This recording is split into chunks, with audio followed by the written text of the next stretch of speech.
Dear students, welcome to my class. आज मैं आपको पेनक्रियाज के बारे में पढ़ाने जा रहा हूँ, जो इसमें एक बहुत ही इंपॉर्टेंट ग्लैंड माना जाता है। Actually pancreas consist of both exocrine and endocrine part. Pancreas में दोनों पार्ट होता है, एक्सोक्राइन एंड इंडोक्राइन। इसीलिए जब इसमें दोनों होता है, डुअल फंक्शन करता है, इसलिए पेनक्रियाज को कहते हैं हेट्रोक्राइन ग्लैंड। हेट्रोक्राइन ग्लैंड्स कहा जाता है पेनक्रियाज को। अब यदि हम देखें कि इसका लोकेशन कहाँ है, तो pancreas actually it is placed between the two limbs of the duodenum. ये डुओडेनम में स्टोमक के ठीक नीचे डुओडेनम के पास यह आपको इस तरह से दिखेगा पेनक्रियाज। ये है पेनक्रियाज, ये इसका लोकेशन है, पोजीशन। अब यदि हम देखें इसके बारे में कि ये पेनक्रियाज का कलर कैसा है, कलर, तो इस कलर होता है इसका एलोइस कलर। इसका शेप देखें तो शेप इरेगुलर होता है, इरेगुलर इन शेप। इसका साइज देखें तो अबाउट 15 सेंटीमीटर है। ये सब मैं आपको एक जनरल इंट्रोडक्टरी पार्ट में बता रहा हूँ। और यदि इसका वेट देखा जाए तो it is 80 to 85 grams in weight, है नहीं। तो इस तरह इसका शेप हो गया, कलर हो गया, साइज हो गया, वेट हो गया। और ये पेनक्रियाज जो है it is endodermal in origin. यह इंडोडर्म से बना हुआ है। अब मैं इसका टीएस आपको बताता हूं कि पेनक्रियाज का कौन सा पार्ट इंडोक्राइन है, कौन सा पार्ट एक्सोक्राइन है। तो यदि मैं इसका टीएस देखूं तो पेनक्रियाज में बहुत सारे सेल्स पाए जाते हैं। उसका एक पार्ट होता है इंडोक्राइन पार्ट। तो मैं पहले टीएस आपको बता दूं। This is the TS of pancreas. ये पेनक्रियाज का टीएस है। And these are acinar cells. ये एसिनर सेल्स,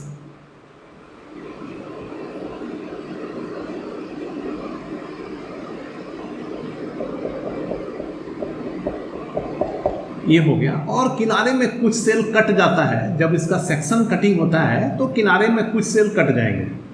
तो इस तरह से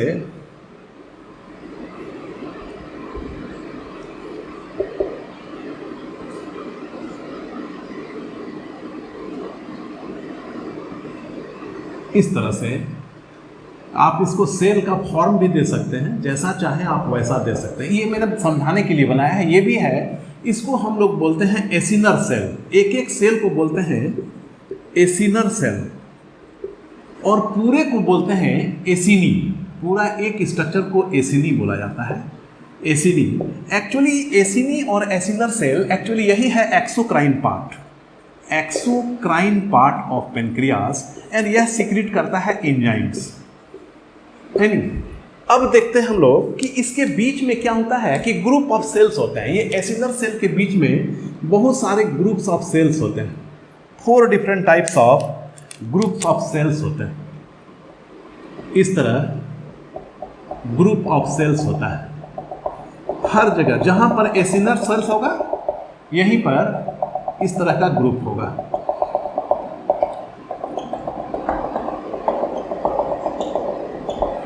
ये हो गया। और इसी में आप इस तरह दे दीजिए।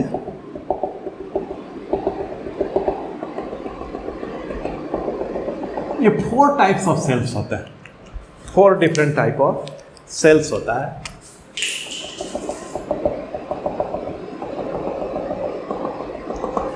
इसी को बोलते हैं आइलेट ऑफ लंगरहैंस। ये है आइलेट ऑफ लंगरहैंस, यानी एसिनर सेल्स के बीच में, एसिनी के बीच में ग्रुप ऑफ सेल्स होते हैं।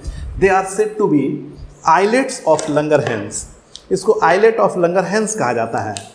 एक पेनक्रियाज में देखा गया है करीब यदि आइलेट्स का नंबर देखा जाए तो एक पेनक्रियाज में ये है आइलेट ऑफ लंगरहैंस। बहुत सारा रहेगा तो आइलेट्स लिख देंगे हम लोग, आइलेट्स ऑफ लंगरहैंस होता ही है। और आइलेट्स ही लिखता हूं क्योंकि एक पेनक्रियाज में करीब 1 to 2 मिलियंस आइलेट ऑफ लंगरहैंस होता है, 1 से 2 मिलियन आइलेट ऑफ लंगरहैंस होता है। और each islets of Langerhans contain about 3000 number of cells। 3000 cells होता है हर एक आइलेट ऑफ लंगरहैंस में, और एक पेनक्रियाज में करीब 1 से 2 मिलियंस होते हैं। And this are the endocrine part, यही है इंडोक्राइन पार्ट। अब आइलेट ऑफ लंगरहैंस में 4 डिफरेंट टाइप्स ऑफ सेल्स होते हैं, alpha cell, beta cell, delta cell and PP cell. इसको बोलते हैं पेनक्रियाटिक पॉलीपेप्टाइड सेल्स। तो 4 different type of cells found in the islet of Langerhans. अब है क्या कि इसमें होता है ब्लड कैपिलरीज, क्योंकि इंडोक्राइन ग्लैंड है तो हार्मोन सीधा जाएगा कहाँ, ब्लड वेसल्स में।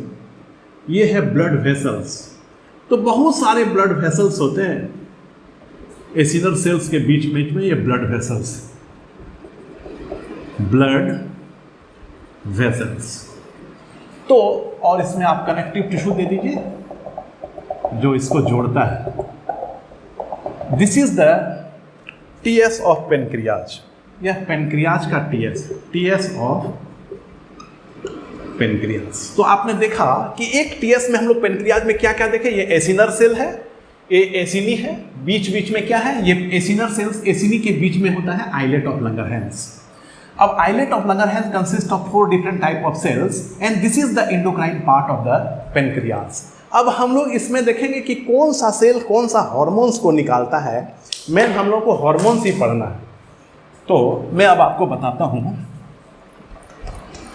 Hormone secreted by islet of Langerhans. और मैं यदि थोड़ा सा परसेंटेज की बात करूं तो आप मैं बता दूं कि 4 टाइप ऑफ सेल्स है।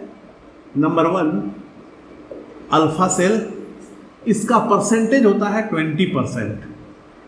नंबर 2 बीटा सेल, यह होता है करीब करीब 70%।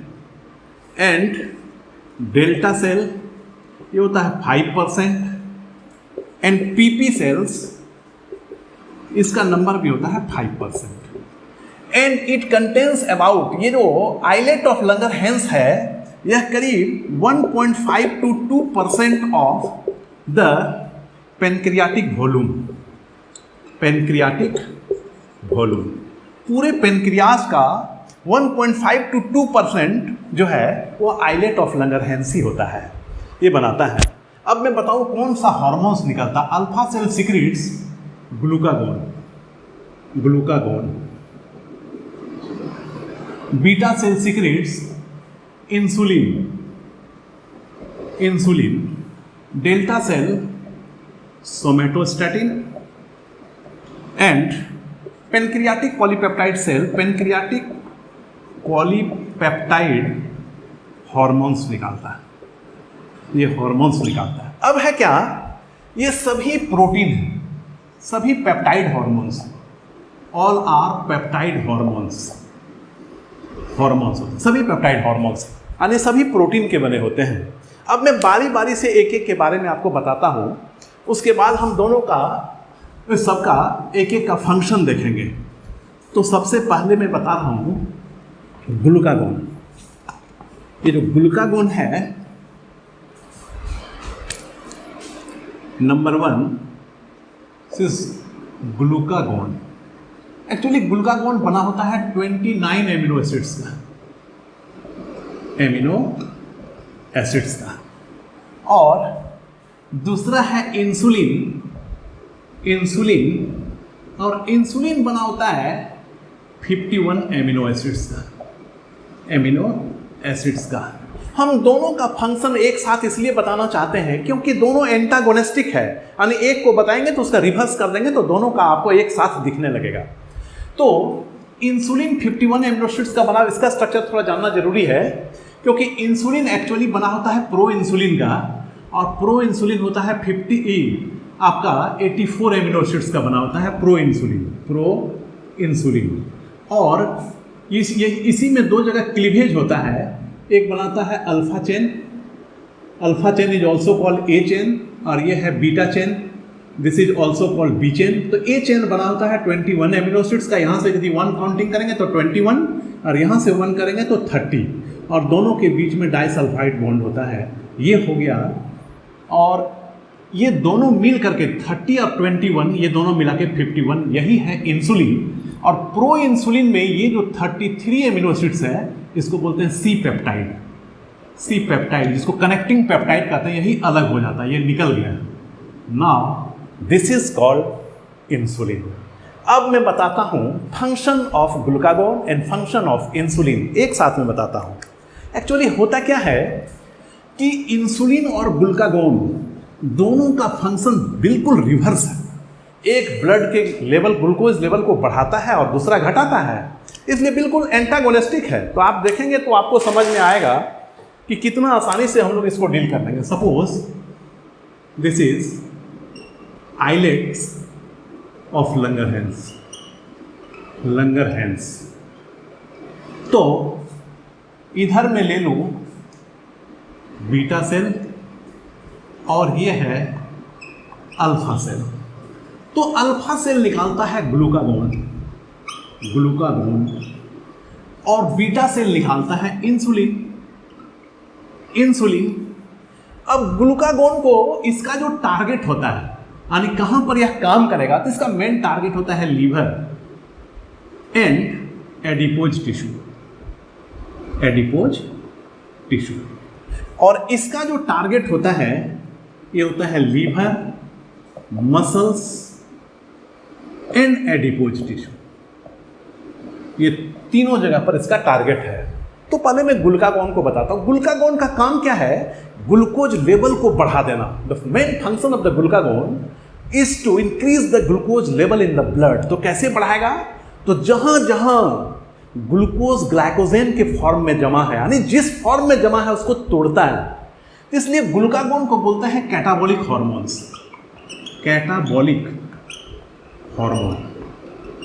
और इंसुलिन को बोलते हैं एनाबॉलिक हार्मोन। ये बिल्कुल जोड़ने का काम करेगा, एनाबॉलिक हार्मोन।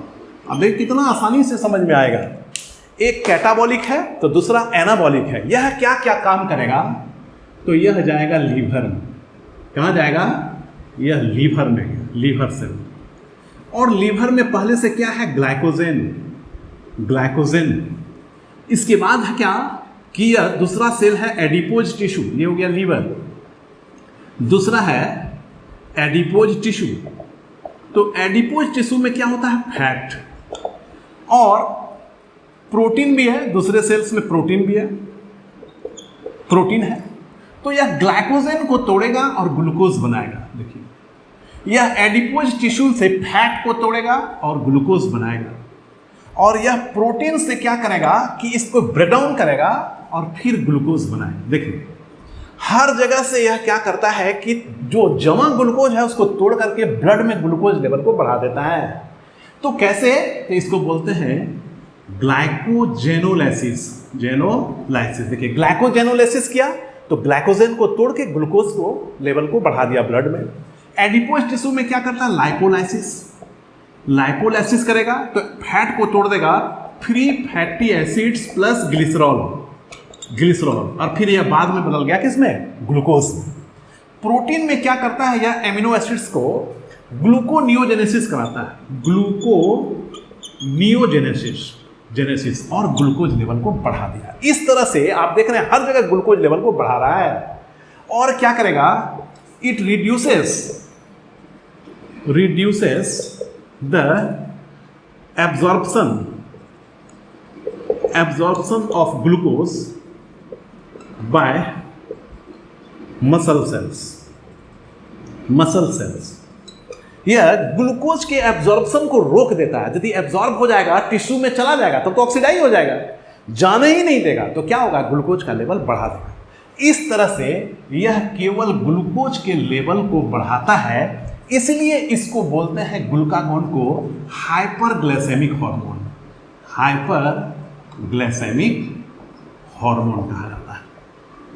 देखिए अब यह ग्लूकोज लेवल बढ़ गया और यहां पर आकर के कंट्रोल हो जाएगा, कंट्रोल ब्लड ग्लूकोज कैसे? अभी देखिए एक तो यह बढ़ा दिया इसलिए हाइपरग्लाइसेमिक। अब ठीक आप इधर आ जाइए इंसुलिन में। इंसुलिन क्या करेगा? ठीक उसका रिवर्स करेगा। सबसे पहले क्या करता है कि जो आप खाना खाए तो जितना ग्लूकोज एब्जॉर्ब हुआ जो ब्लड में गया, यह सेल में, सबको सेल में भेज देगा। यह है सेल। अब सेल में यह लीवर सेल में भी भेजेगा। दूसरा है कि यह आपको जनरल, आपको क्या बोलते हैं कि आपको मसल सेल्स में भी भेजेगा। हर जगह ग्लूकोज को यह भरना शुरू करेगा। कौन? इंसुलिन।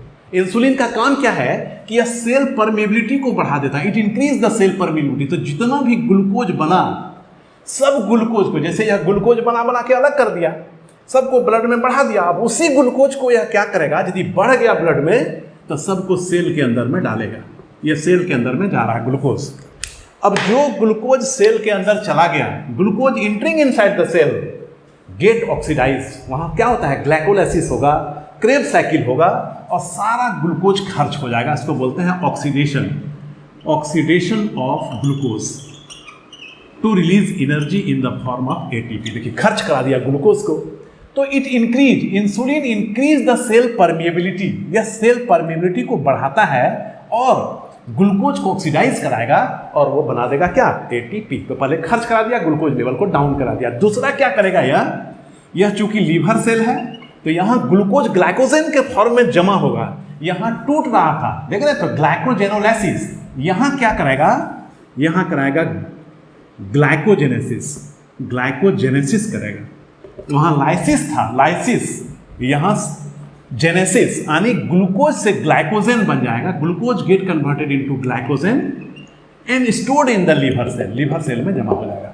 और फिर क्या करेगा? उसके बाद भी यदि ग्लाइकोजेन है तो फिर वह मसल सेल्स में, मसल सेल्स में भी ग्लाइकोजेन को भर देगा। उसके बाद भी जो है तो क्या करेगा? यह लाइपोजेनेसिस करेगा। यह एडिपोज सेल है, एडिपोज जिसको बोलते हैं फैट स्टोरेज सेल।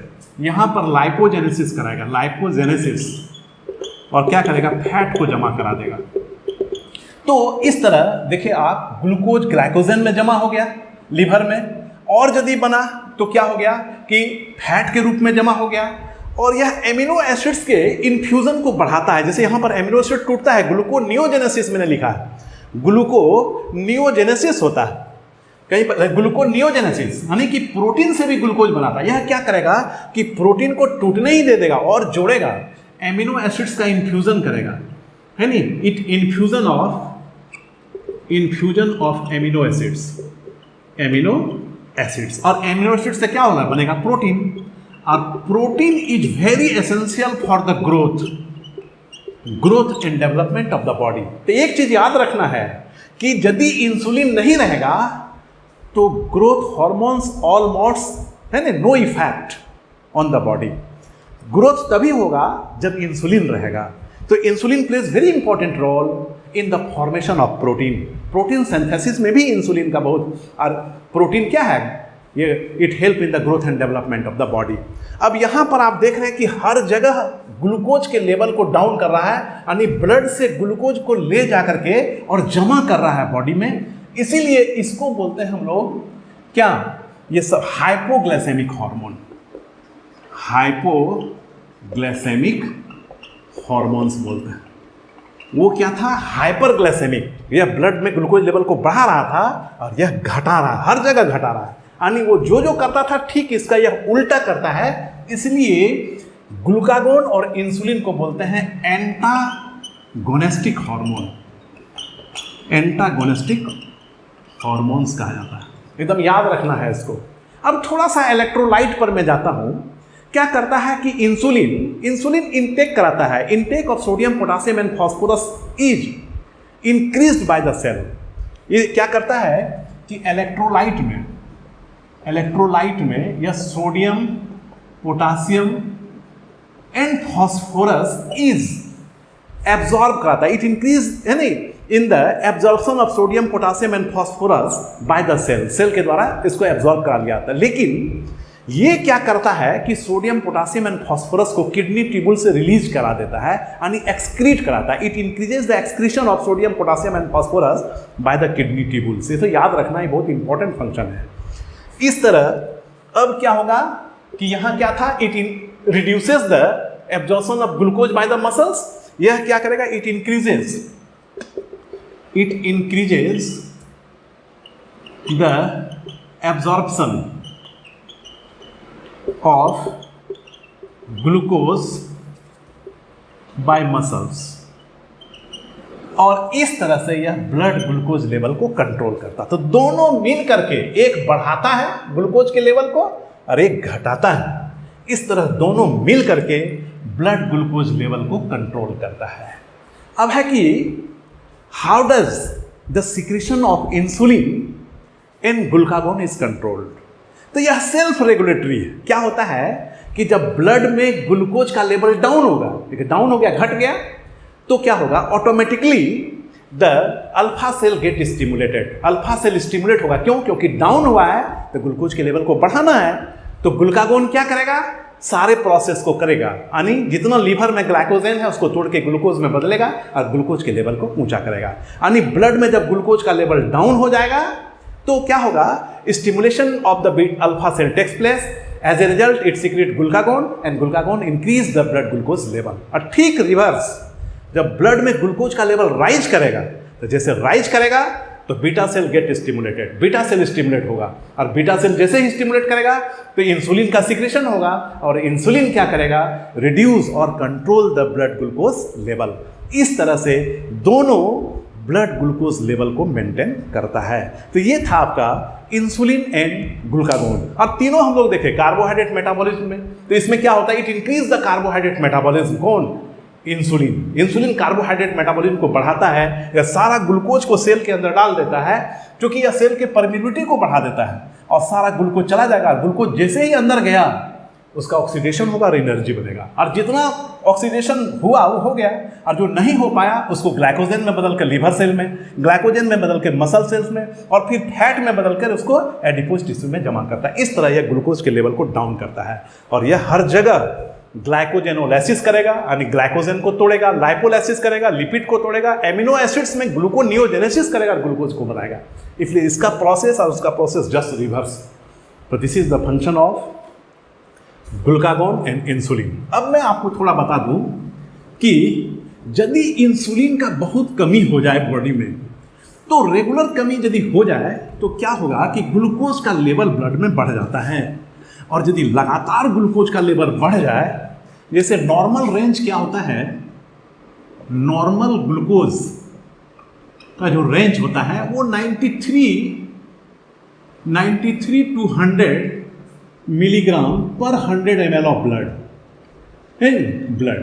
ये होना चाहिए, ये नॉर्मल रेंज खाली पेट में। और जब आप खाना खा लिए तो ये 100 टू 145, यानी ये स्टैंडर्ड माना जाता है। इससे ऊपर आएगा तो आप बॉर्डर लाइन पर, आपको ग्लूकोज, आपको डायबिटीज हो भी सकता है। ये है नॉर्मल रेंज। यदि इंसुलिन का कमी हो जाए, यानी डिफिशियंसी ऑफ इंसुलिन या लैक ऑफ इंसुलिन हो गया, तो मान लीजिए कि इंसुलिन खत्म ही हो गया बॉडी में, तो क्या होगा, तो जो आप खाना खाते हो, है नहीं, तो खाना में जो ग्लूकोज आया ब्लड के साथ, इस ब्लड को कहाँ जाना है, सेल में, ये सेल के अंदर जाएगा, तभी ऑक्सीडेशन होगा।